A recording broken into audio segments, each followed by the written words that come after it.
नमस्कार, आप देख रहे हैं पॉलिटिकल पिच। पॉलिटिकल पिच पर चर्चा करते हैं नेहरू गांधी परिवार की कांग्रेस पे अब पकड़ ढीली हो रही है। 5 राज्यों के चुनाव परिणाम ने इस बात को साबित किया है कि नेहरू गांधी परिवार की अब पकड़ कांग्रेस पर कमजोर हो रही है। विशेषकर उत्तर भारत के राज्यों में, हिंदी पट्टी के राज्यों में जिस प्रकार से राजस्थान में अशोक गहलोत ने कांग्रेस आला कमान की एक नहीं सुनी और अपने ही बलबूते पर रणनीतियां तैयार की। सचिन पायलट के विवाद को भी समय रहते खत्म कांग्रेस नहीं करवा पाई। कांग्रेस पर नेहरू गांधी परिवार की पकड़ कमजोर होने का यह भी एक संकेत है।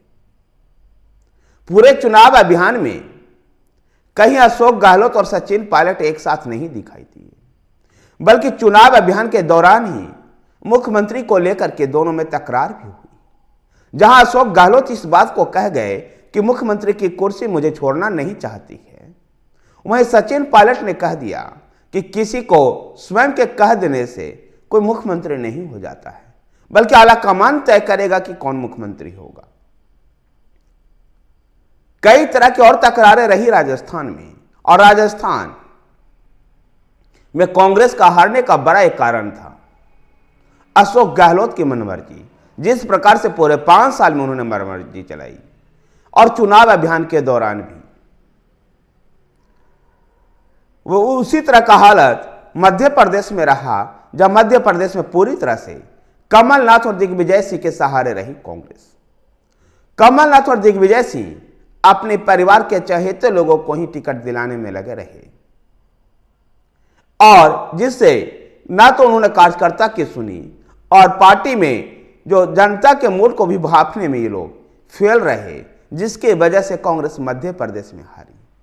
20 साल से लगातार सत्ता में बने रहने के बाद शिवराज सिंह चौहान के खिलाफ एंटी इनकम्बेंसी भी थी, लेकिन समय रहते शिवराज सिंह चौहान ने लाडली बहना योजना और बेहतर रणनीति के तहत वहां चुनाव लड़ा और चुनाव परिणाम में 2/3 बहुमत लेकर के आ गए। तो भूपेश बघेल जहां छत्तीसगढ़ में कांग्रेस ओवर कॉन्फिडेंट थी और छत्तीसगढ़ में ऐसा लग रहा था कि कांग्रेस चुनाव जीतेगी, मीडिया चैनलों में भी जो भी एग्जिट पोल और जो चुनावी सर्वे आ रहा था, उन सब में यही बात बताई जा रही थी कि छत्तीसगढ़ में कांटे की टक्कर है और वहां कांग्रेस बाजी मारी।